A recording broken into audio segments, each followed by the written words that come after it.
Mesdames, Messieurs, bienvenue à votre émission Débat, Interpellation, Arrestation, Limogeage à la hauteur du scandale, la mesure appropriée. Le régime dit du nouveau départ ne fait visiblement pas dans la dentelle à chaque dossier mis à nu. Et Dieu sait qu'ils sont légion sous la République, les dossiers à scandale. Les derniers à défrayer depuis quelques jours la chronique, l'affaire CNSS et celle relativement à la SONEB, le directeur général croupit depuis peu en prison. Expression manifeste des autorités d'assainir les finances publiques, mieux de donner sens à la lutte contre l'impunité. Ces dossiers révélés au grand jour et conclus, dit-on, conduit plutôt à part de charge, serait pour d'aucuns l'arbre qui cache la forêt.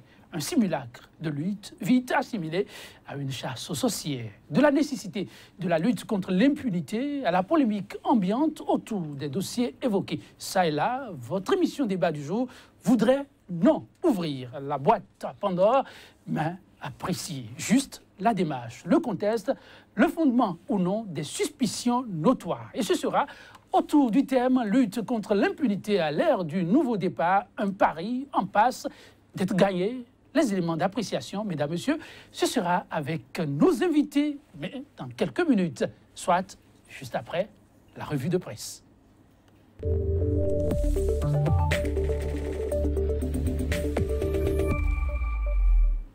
Le point de l'actualité, tel présenté par les journaux dans leur parution du jour, ce sera une fois encore avec Kodjovi Ametonou qui nous le fera découvrir. Kodjovi Ametonou déjà installé. Kodjovi Ametonou, bonjour. Bonjour à vous, Joël Etonji. Bonjour également à nos amis téléspectateurs. Ils ont la façon de remercier et de retourner l'ascenseur. Alors, comment se présente l'actualité ce matin, vue par les journaux?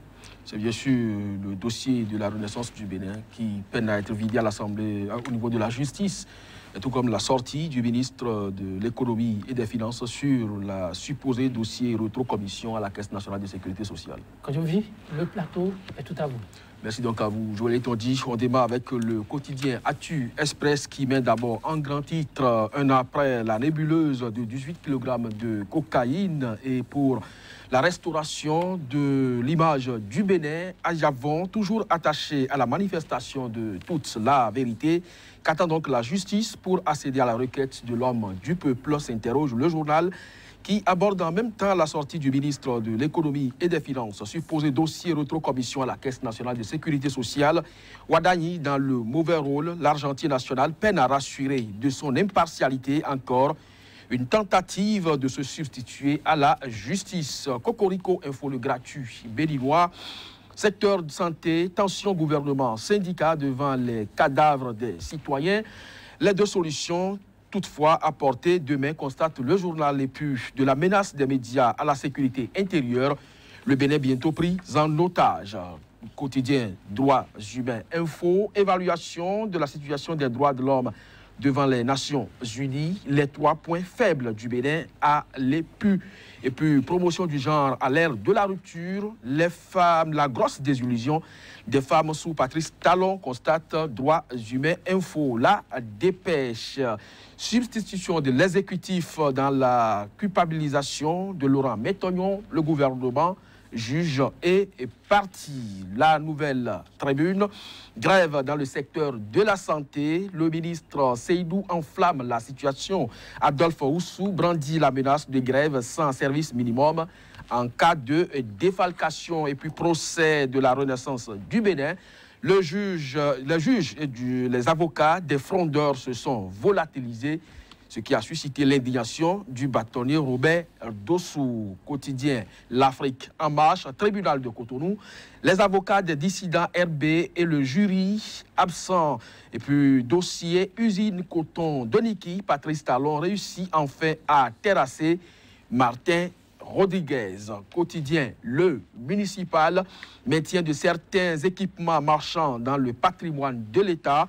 Et si le gouvernement légaliste du président Patrice Talon s'engageait pour un transfert progressif du marché de Dantokpa à Cotonou. Ceci, donc Patrice Talon mettra ainsi fin à 15 ans d'années de violation des lois de la République. Et puis, énième destitution de maires en téléchargement à Pereret et Bembereke. Le moment est venu de mettre fin à l'instabilité des gouvernements locaux, préconise le municipal quotidien. Matin libre, procès RB, juges et greffiers portés disparus, l'état de droit en danger. Et puis rapport sur l'état financier de la SB2E, de graves irrégularités découvertes. Tout un dossier a été consacré donc à la question et puis écroué pour mauvaise gestion, puis limogé. La rupture se débarrasse de Babalola. Point média pour finir. Injustement et maladroitement impliqué dans une affaire de trafic de drogue, Sébastien Adjavon se dit profondément préoccupé pour son pays et puis menace de défalcation aux agents de santé. Le gouvernement veut jouer sur un terrain véritablement glissant et puis affaire CRSS. Le gouvernement sort de l'artillerie lourde. Wadayi dans le rôle du procureur Joël Yetonji. Merci, Kadovia Metonou. Le constat est d'ordre général à la une des journaux. Les militants et sympathisants de la RB qui avaient hâte de savoir à quel sens se vouer quant au dénouement de la crise qui secoue ce parti politique vont devoir prendre le mal en patience. Oui, ils vont devoir prendre le mal en patience puisque selon ce qui est rapporté à la une de plusieurs canards, eh bien, c'est que juges et greffiers sont portés disparus, mais beaucoup plus du côté des frondeurs. Mais comment ça peut-il s'expliquer? Juges et greffiers. C'est ce qui d'ailleurs a suscité l'indignation de Maître Robert Dossou, qui est d'ailleurs du corps. Et donc, ce qui est d'ailleurs préoccupant, c'est beaucoup plus du côté des frondeurs que cela a été remarqué. Cela a été remarqué, non, on aurait peut-être dû attendre cela plutôt du camp de la Renaissance du Bénin, El Liadi, que cela ne surprendrait personne, puisque les frondeurs jusque-là se disaient jouissant d'une certaine légalité. On ne comprend pas pourquoi aujourd'hui, ceux qui sont censés quand même défendre ce dossier, le concernant, font volte-face. Que s'est-il réellement passé? Quand devient maintenant, les prochaines heures nous situerons sans doute. Mesdames, Messieurs, ce sera tout pour cet instant. On se retrouve tout à l'heure.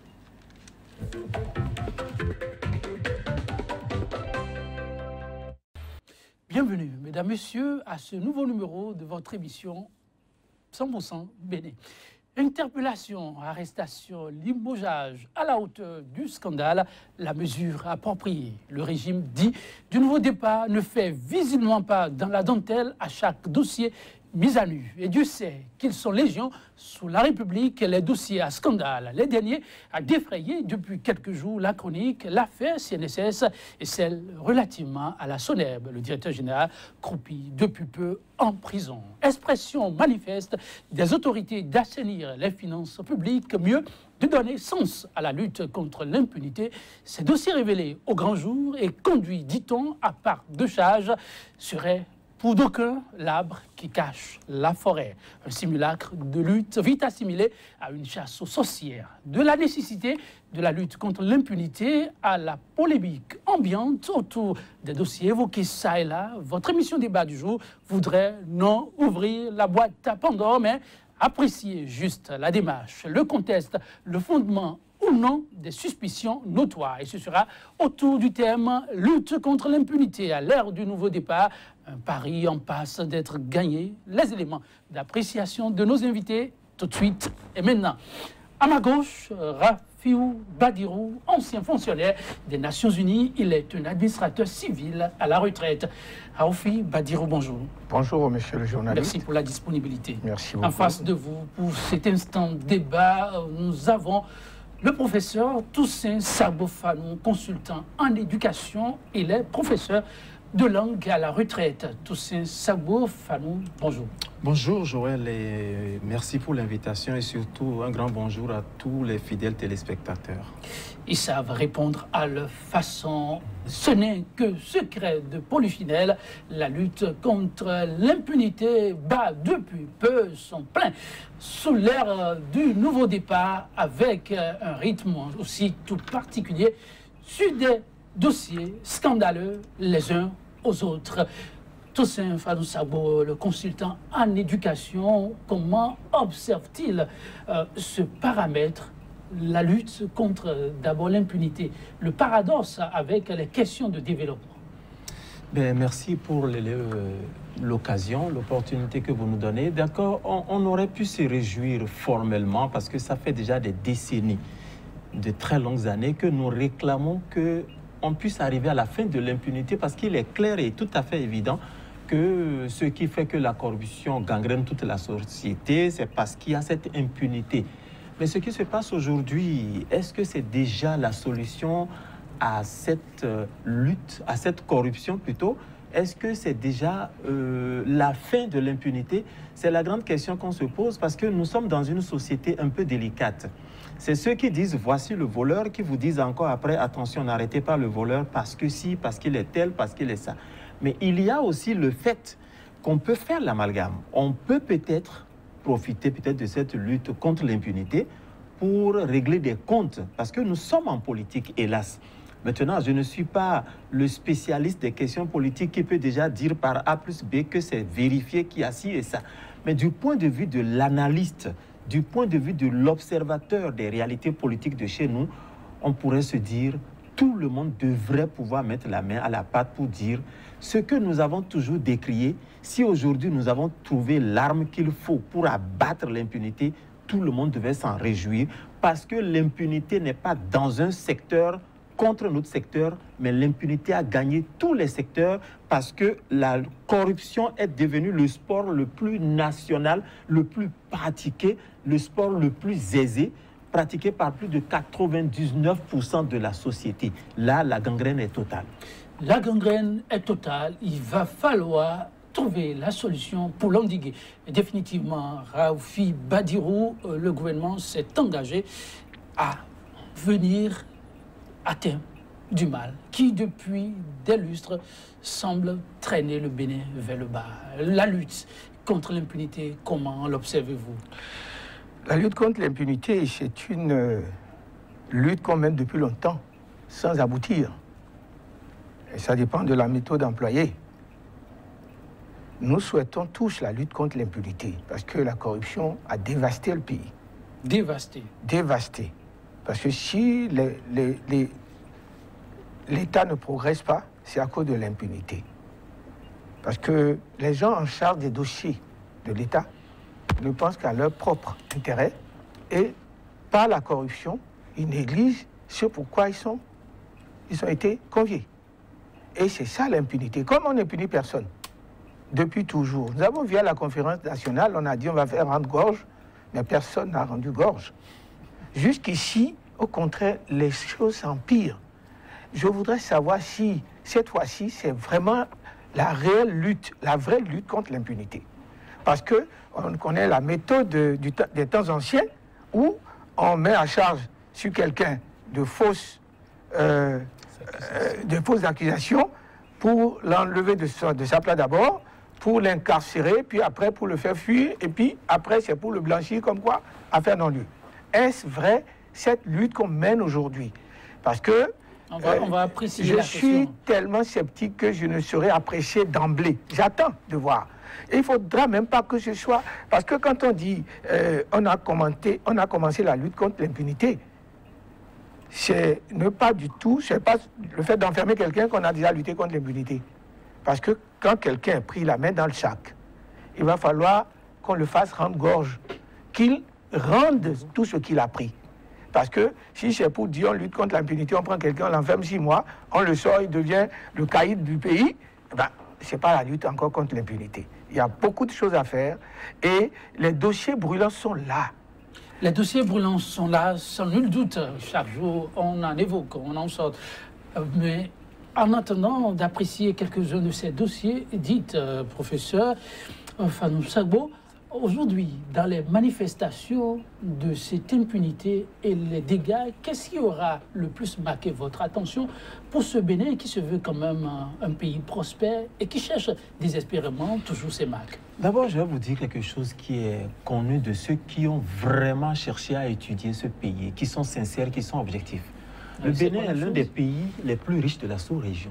L'un des pays les plus riches. Je vous le dis. Le Bénin n'a pas l'or. Je vous le dis du fond du cœur, le Bénin est un pays immensément riche.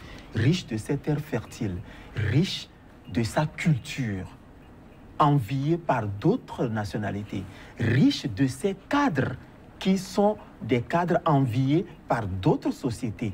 Mais comment est-ce qu'on peut avoir tous ces ingrédients et vivre dans la misère?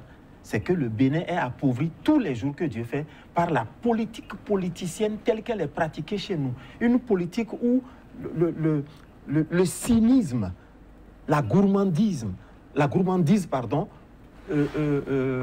l'hypocrisie collective s'entremêlent pour qu'on ne sorte jamais du tunnel. Alors, quand vous parlez de ce qui nous a manifesté, moi, je me suis demandé à un moment donné, parce qu'en 2013, je disais à une haute autorité de cette nation que maintenant, j'ai la conviction que le Bénin n'a pas d'avenir. Et il me disait, non, 2013. En 2013. Déjà en 2013, je disais, compte tenu de tout ce que j'ai fait comme publication, compte tenu de tout ce que j'ai fait comme remarque, en tant que chef d'établissement, en tant que membre d'une certaine organisation, compte tenu de tout ce que j'ai entendu dire dans des villages, compte tenu de ce que j'ai vu de la part des populations qui demandent en même temps la lumière et l'obscurité, je me suis dit, notre pays n'a pas d'avenir. Mais vous savez, le drame dans le Bénin, c'est quoi? Ce n'est pas votre oncle qui vit à Tukuntuna, ou bien le chauffeur, ou bien le zim de Tchoubi-Tchoubi, ou bien de Wando. Ce n'est pas ceux-là qui ruinent le Bénin. Ah non, pas du tout. C'est vous et nous, les cadres. Les cadres qui sont supposés sortir le pays de l'ornière. Les cadres qui sont en qui on a placé la confiance pour qu'ils puissent gérer la société. Parce que mon oncle, mon grand-père qui n'est jamais allé à l'école, c'est pas lui qui viendra faire le journalisme ici. C'est pas lui qui viendra être directeur de CEG ou bien professeur de langue. C'est encore nous. Et il se fait malheureusement que c'est nous, les cadres-là, qui faisons tout pour que le pays ne s'en sorte jamais. Et les manifestations de notre misère, si on devait, enfin, par exemple un peu extra, je vais dire, si Dieu, le Père, devait se dire, mais écoutez, j'en ai marre, pourquoi ces gens-là se comportent comme ça, et que jamais il se dit, je vais éradiquer le mal, il va décapiter tous les cadres béninois, ou au moins, sur 1000 cadres, il va en décapiter au moins 998.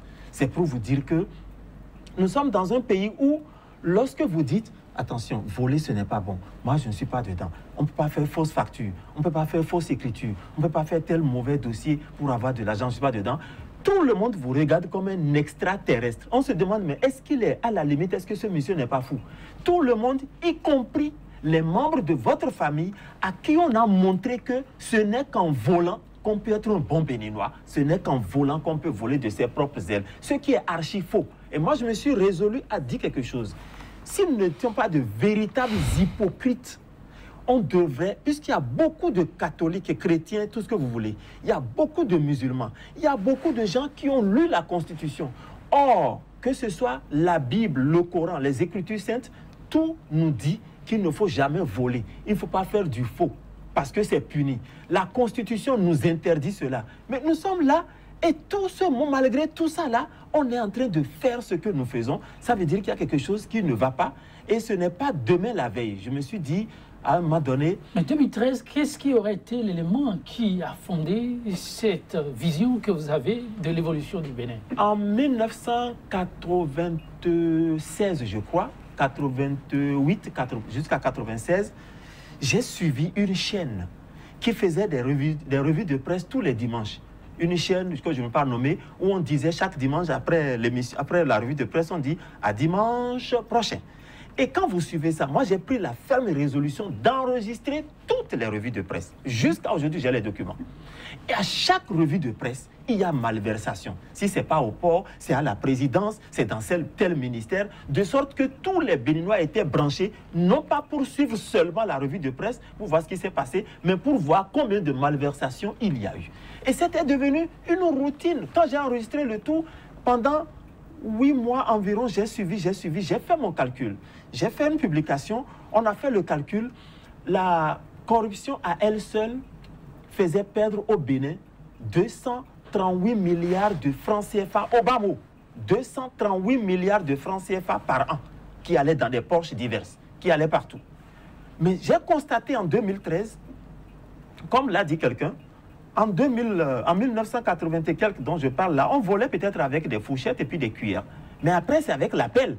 Et puis, on passe à une vitesse supérieure dans l'informatisation du vol. de sorte que vous pouvez voler de votre bureau. Comme l'a dit Fela Ramson Kuti, vous allez rester ici, transformer peut-être 1000 en 1 million, sous la climatisation de l'État, avec le BIC fourni par l'État. Vous allez transformer tout cela, vous allez prendre votre argent paisiblement, de sorte que quand cela se fait, vous avez plein de gens qui profitent de tout, alors que l'État même est vidé. Or, ces gens ont été payés pour travailler, pour servir la nation.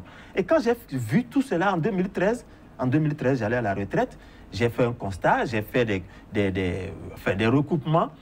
Je me suis dit, non, si déjà, moi peut-être, qui suis, bon, des gens de mon âge, qui ont été moulus dans la corruption, ils vont à la retraite. On peut se dire, la nouvelle génération va changer les choses. Oui. Mais il se fait que cette génération a été formée dans la corruption et cette génération estime qu'elle aussi doit prendre sa part. Ça veut dire que la fin du calvaire, ce n'est pas pour demain. C'est là que j'ai dit le Bénin n'a pas d'espoir. N'est-ce pas être pessimiste que de dire que le Bénin n'a pas d'espoir? Non, ce n'est pas du pessimisme, c'est une analyse bien pensée. Mais je vais vous dire une chose, il a dit crûment, mais tout le monde le pense parce qu'on n'a jamais pris quelqu'un et le faire payer. On n'a jamais arrêté quelqu'un ici pour corruption et le faire payer. Les gens vont faire un petit tour en prison et sortent et deviennent des caïds. De toutes les façons, la lutte que mène ce gouvernement, nous voulons bien y croire. Nous voulons bien y croire, à condition que ce ne soit pas des luttes ciblées, que ce soit tout le monde, qu'on interpelle Elias, qu'il amène tous les dossiers qu'il a en main et qu'on poursuive les gens. Il y a un dossier qui me monte à la tête, et les machines agricoles. Je n'entends plus Yawedéou, qui était le principal acteur de défense de ce dossier. Il est à l'Assemblée, il ne dit plus rien. Vous voyez pas que nous, les Béninois, là, on est un peu bizarres. C'est le moment de sortir ce dossier dont il attend de crier. Et c'est le moment pour Yawedéou de sortir ce dossier machine agricole. Et comme ce gouvernement veut lutter contre la corruption, de leur donner ça. Et qu'on voit ce qu'on en fait. Il y a de petits nouveaux dossiers et ça va, là, va vite. Tout de suite, on a laissé... Appelez-vous nouveau petit dossier. Bon, il y a des dossiers qu'on a en main aujourd'hui. On voit, ça va vite à la va-vite. Bon, lorsque vous accusez quelqu'un, il a droit à la présomption d'innocence, tant que vous n'avez pas encore prouvé la chose. Mais on ne sait pas quelles sont les preuves qu'il y a, mais on sait ils ont amorcé vraiment la lutte contre la corruption, d'après ce que nous voyons. Nous allons voir la suite. Je ne voudrais pas que ce soit l'ancienne politique qui arrive, on t'accuse pour te faire taire, et après on te dit non-lieu. Mais s'il y avait ceux qui ont eu les non-lieux, s'ils avaient fait, comment l'appelle-t-on, s'ils avaient resté les gens en justice pour diffamation, on ne continuera pas ces genres de politique. Parce que aujourd'hui, tout le monde crie, et ça y est, c'est la lutte contre l'impunité. Mais il y a des dossiers brûlants. Si vous voulez puiser dans l'ancien temps, il y a beaucoup. Ce n'est pas que quelques-uns. Il y en a beaucoup. Vous, les journalistes, vous savez.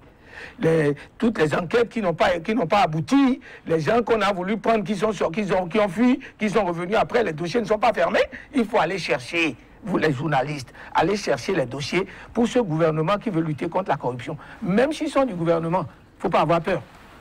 Il ne faut pas avoir peur de sortir les dossiers des gens qui sont dans le gouvernement. Parce que, vous savez, c'est la continuité dans la politique béninoise. Si nous trouvions ce gouvernement, c'était la politique de Yahya qui a continué. Ses amis d'hier sont devenus ses ennemis d'aujourd'hui et sont formés ce gouvernement, c'est toujours les mêmes. Et les dossiers sont là pour chacun. Il faut fouiller, il ne faut pas attendre pour dire, bon, évidemment, nous savons que ce qui a le plus embêté les gens dans la révolution, c'est la terreur. Aujourd'hui aussi, la terreur aussi sévit. Parce que tout le monde a peur. Si je parle trop, il faut qu'on me trouve un dossier. Et puis, bon, je ne vais pas parler. C'est ce qui se passe aussi. Il faudrait que les choses soient vraiment claires. Que ce soit une véritable lutte. Parce que vous savez, le pouvoir est à un temps très court. Quand quelqu'un fait quelque chose aujourd'hui, il n'a qu'à voir ce qui était là hier. Parce que tout nous rattrape. Tout passe. et tout nous rattrape. Si aujourd'hui, parce que j'ai le pouvoir, je peux décréter tout ce que je veux, je peux faire ce que je veux. Si tu as 55 ans, peut-être à 65 ans, tu as quitté le pouvoir et tout ce que tu as fait te rattrape. Il n'y a rien à faire. Donc, soyons honnêtes dans la lutte contre la corruption. La lutte contre l'impunité, faisons-la correctement et de bonne augure. Voyons au Nigeria. Le président malade, tout le peuple a prié pour lui parce qu'ils ont cru en sa lutte contre l'impunité. Le Nigeria d'à côté, qui fait peut-être 20 fois le Bénin, sinon minimum 10 fois le Bénin.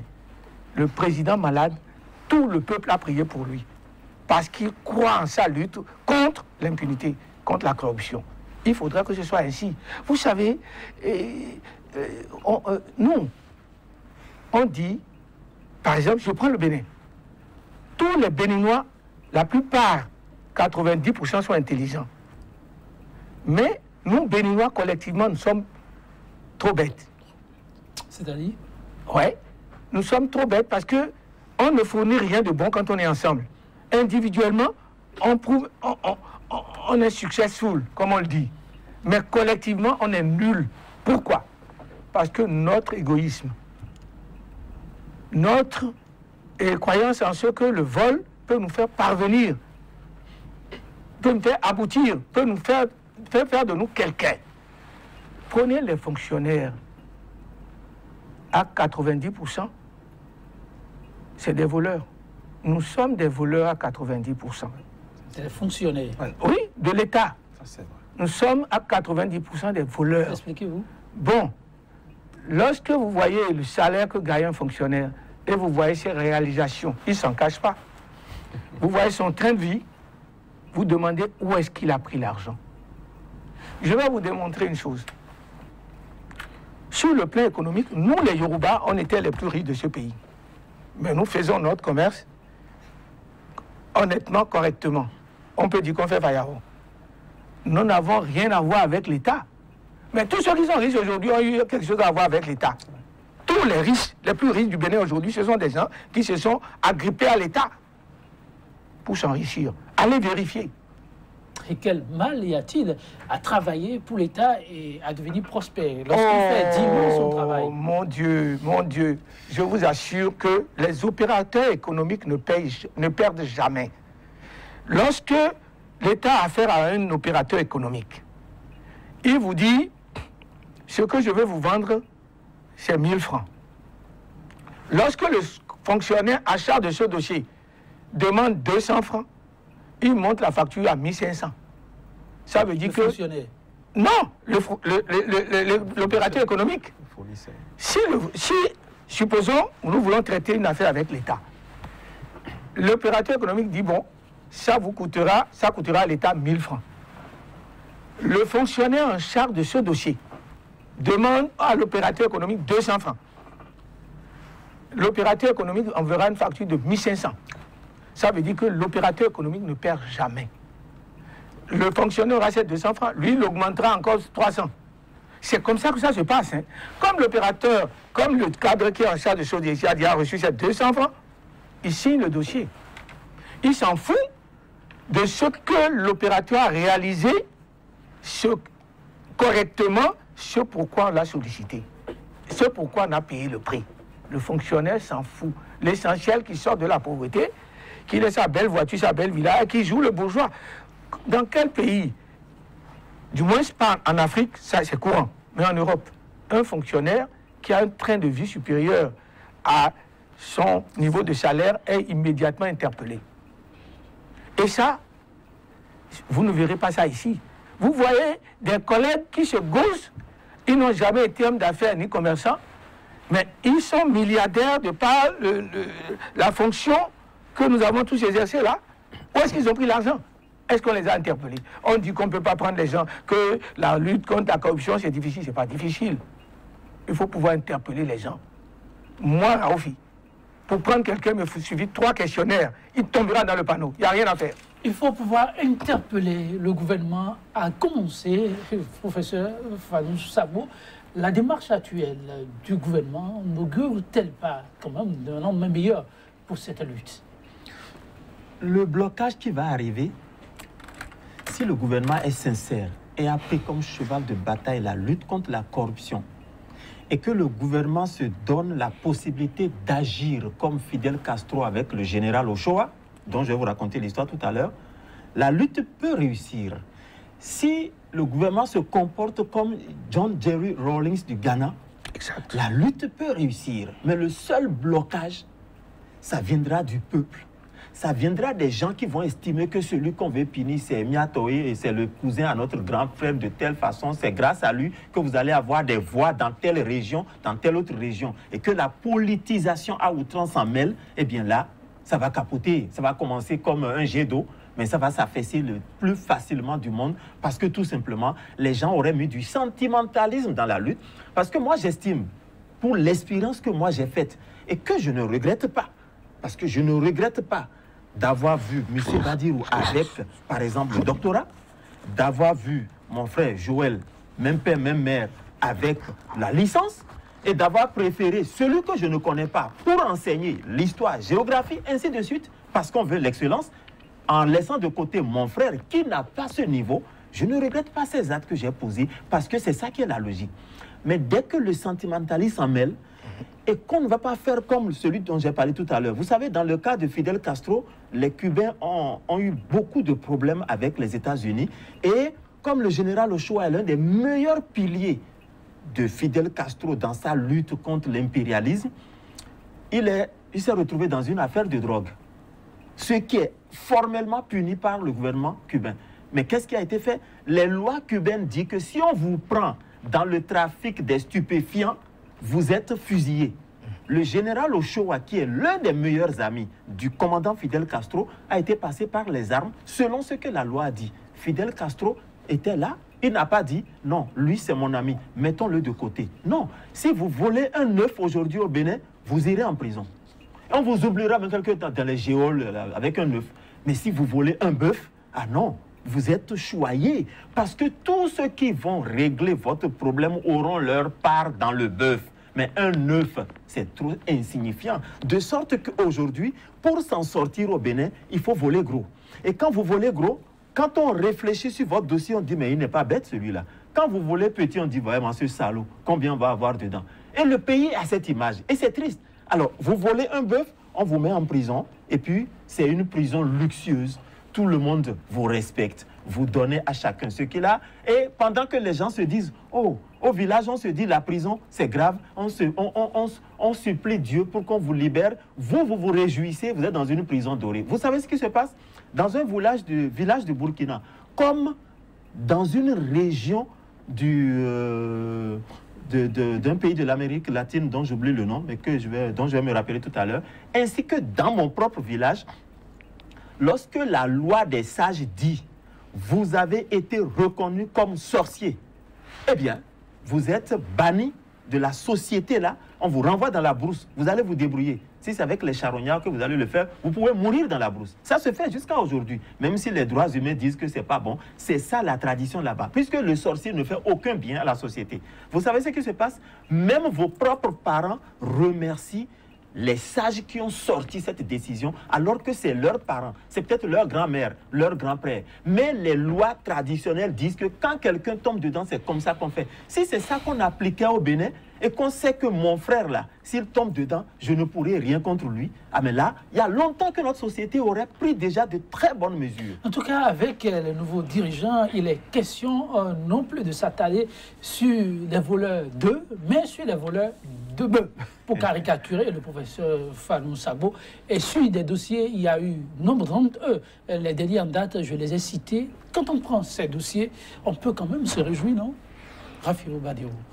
Si c'est vrai, on se réjouit. Je vous dis que je suis un peu sceptique quant à la lutte contre la corruption, quant à la lutte contre la mauvaise gestion.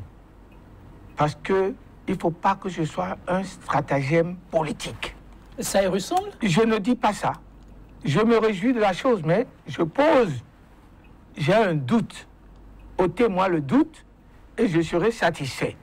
Parce que ce que nous avons compris ici, au Bénin, et nous souhaitons que ça change, c'est que depuis longtemps, lutte contre la corruption et tous les dossiers brûlants du moment passent dans le passé et sans solution. C'est ce que nous avons vécu jusqu'à présent. On espère que ceci maintenant, on verra jusqu'où ça va aller. Wait and see, dit l'anglais.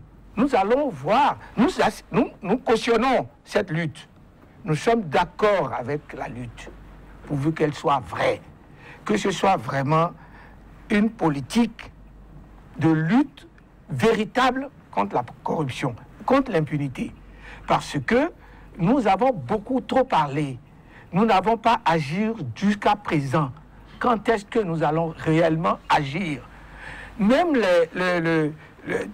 tout le monde est tellement corrompu que personne ne lève le petit doigt quand il s'agit de quelque chose. Ouais. Très peu de gens peuvent parler. Si vous prenez un fonctionnaire qui parle, c'est que lui, parfois on va le dire, c'est un aigri, c'est un fou. C'est ce qu'ils disent. Même s'il est dans le vrai. Mais, oui, mais est-ce qu'il est le seul qui aboie? Un ministre n'a pas dit ici que pour être normal au Bénin, il faut marcher sur la tête. Que si tu marches sur les pieds, c'est toi qui n'es pas normal. Est-ce que vous voyez que, si vous voyez tous ces fonctionnaires-là aujourd'hui, tous ceux qui... Mais avant, au temps de la Révolution, un ministre n'est pas riche. Mais aujourd'hui, depuis le renouveau démocratique, 2 ans de pouvoir, le ministre est sorti de la pauvreté clairement. Et vous pouvez regarder, vous les journalistes, regardez autour de vous dans la ville, un ministre, 1 an, 2 ans de pouvoir de gestion de son ministère, il est Crésus. Et comment vous pouvez interpréter ça? Les fonctionnaires, ils appellent des postes juteux, là où ils peuvent vraiment prendre. Si vous les voyez, ils sont différents de vous. C'est moi. Vous verrez même des fonctionnaires qui n'ont jamais gagné votre salaire et ils ont abondance matérielle plus que vous. Ils n'ont peut-être jamais gagné le quart de votre salaire. Mais ils se gossent devant vous parce qu'ils ont tout pris, ils ne sont pas arrêtés. Et ça continue. Et lorsque vous dites qu'il y a la lutte contre la corruption, on a arrêté DG on a arrêté DG ça, mais ça donne du baume au cœur. Mais que ce soit une lutte véritable, que ce ne soit pas de la poudre aux yeux pour que demain on dise non, on s'est trompé sur la chose, mais voilà, c'est un non-lieu, on ne veut pas de ça. Des suspicions, c'est vrai, il y en a, il est de ces voix qui s'élèvent, parlant de chasse aux sorcières autour de dossiers tout de même très sérieux, en apparence, en attendant que les juges habilités n'apprécient le fond de ces dossiers. Tous ces sabots. Donc, comment appréciez-vous ces tendances, ces penchants et ces prises de position de citoyens qui devraient, comme vous l'avez souligné à l'entame, accompagner des initiatives comme celle-là? Et il y a des thèmes dont nous avons hérité depuis des décennies, mais qui sont caduques. Si quelqu'un est en train de chasser une sorcière, s'il peut même bombarder la sorcière, moi je tirerai chapeau, je lui dirai merci. Parce qu'une sorcière, c'est quoi? C'est une dame ou bien un sorcier, c'est quelqu'un qui part des moyens vraiment occultes pour vous compliquer l'existence, pour vous tuer s'il le faut. Et si quelqu'un tue celui qui tue tout le monde, mais bravo à celui-là. Alors, quand on en arrive à parler de chasse aux sorcières, non, vous vous en foutez pas mal. Moi, je m'en fous pas mal. Je ne me retrouve plus dans ce schéma. Si c'est vraiment une sorcière, que c'est révélé que c'est une sorcière, mais qu'on la foute à la porte pour permettre à la société de vivre, de dormir quand même. Dans toute notre société, nous savons tout le dégât que peut causer une sorcière. Alors, c'est peut-être une forme imagée. Mais si quelqu'un...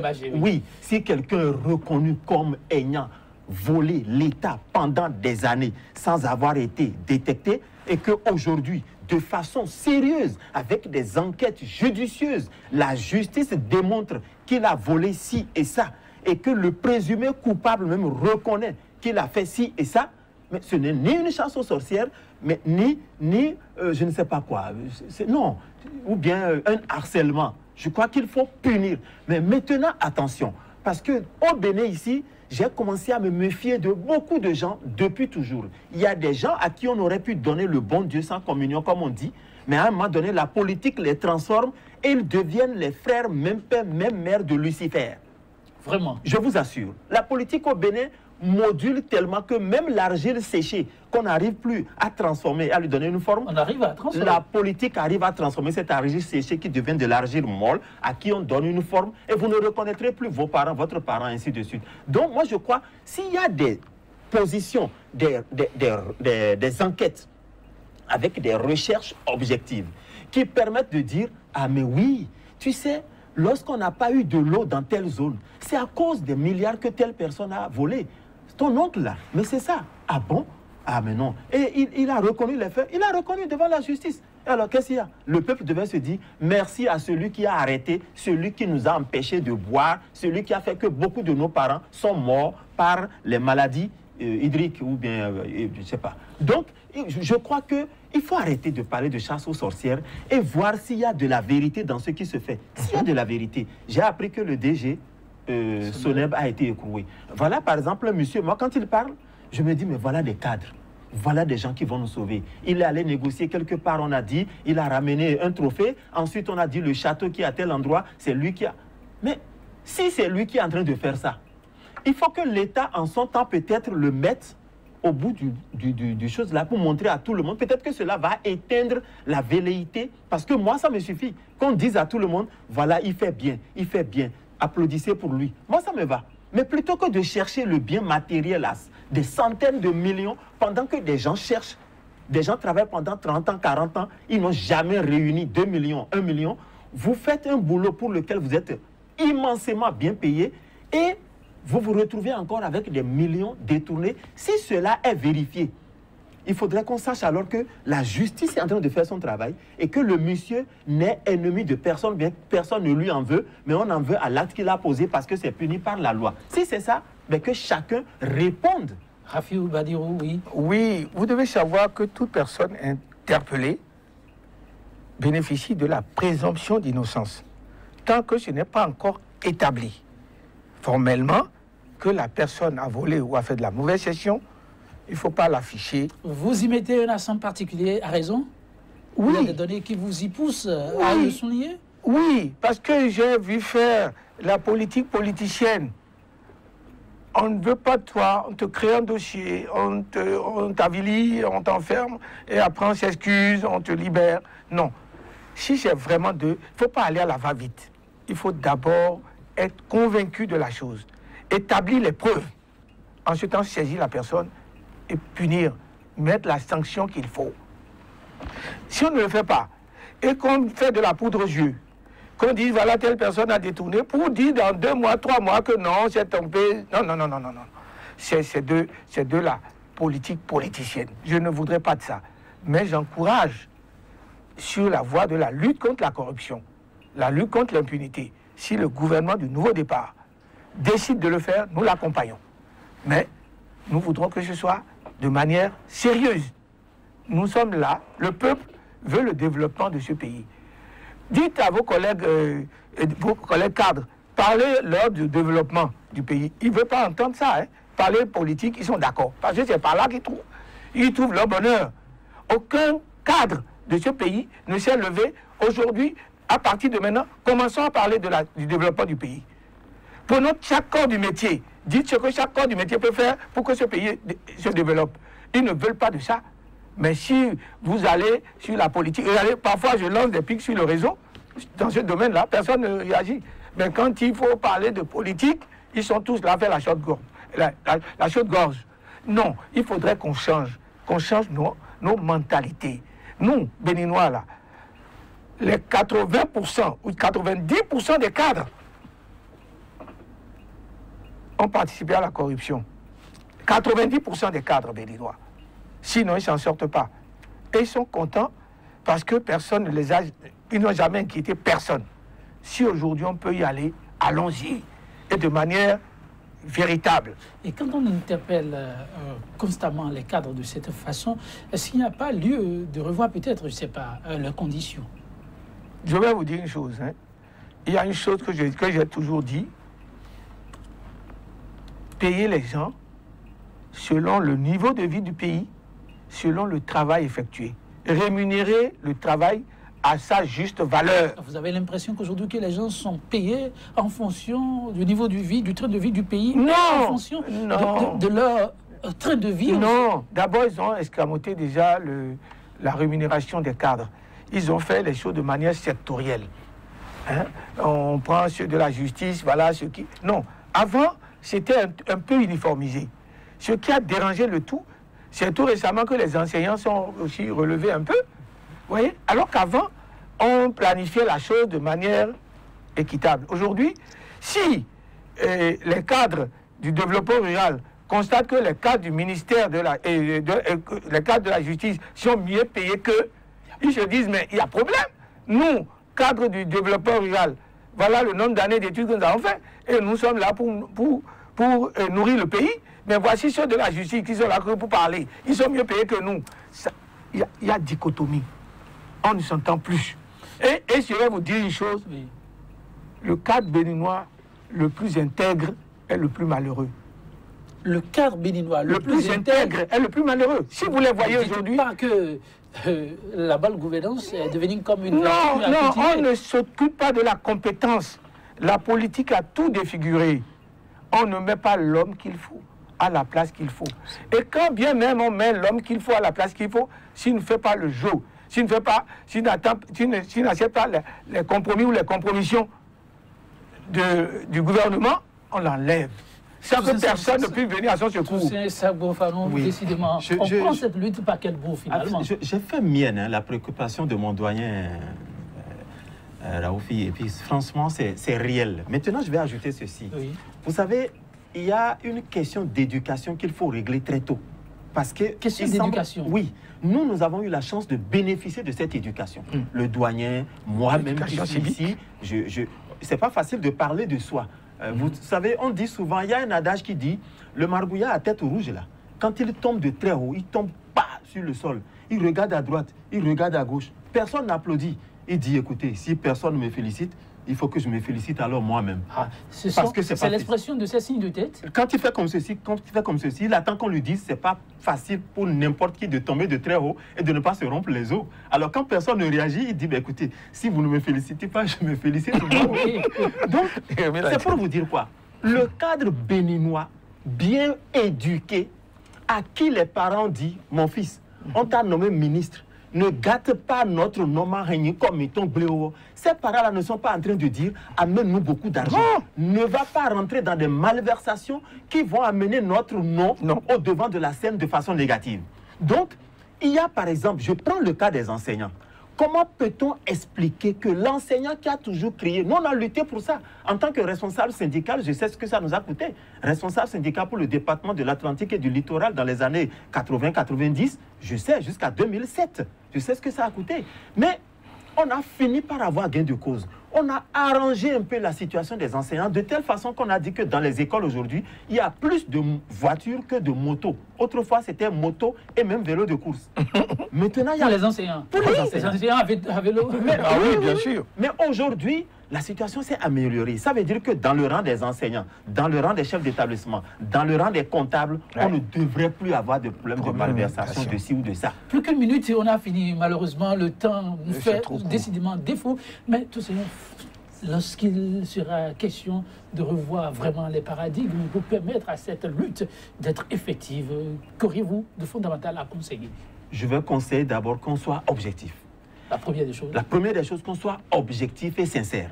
Ensuite, qu'on ait vraiment la crainte de Dieu. C'est tant que tous les Béninois se disent croyants. Qu'on ait la crainte de Dieu. Et qu'on relise un peu les Écritures saintes pour voir ce que la conduite à tenir. Ensuite, qu'il y ait impartialité et que la justice dise vraiment le droit et rien d'autre. Et qu'on cesse maintenant de mettre la politique politicienne même dans les salles de toilette. Voilà. Alors, qu'avez-vous à ajouter à cela? Pour qu'on croie à cette lutte contre la corruption, il faut que les actes posés par le gouvernement ne soient entachés d'aucune fausse note. Parce que il ne faut pas être comme les religieux. Fais ce que je dis, mais ne fais pas ce que je fais. Et il ne faut pas être les pyromanes qui crient au feu. Il faudrait que ce soit vraiment une lutte véritable. Nous les accompagnerons.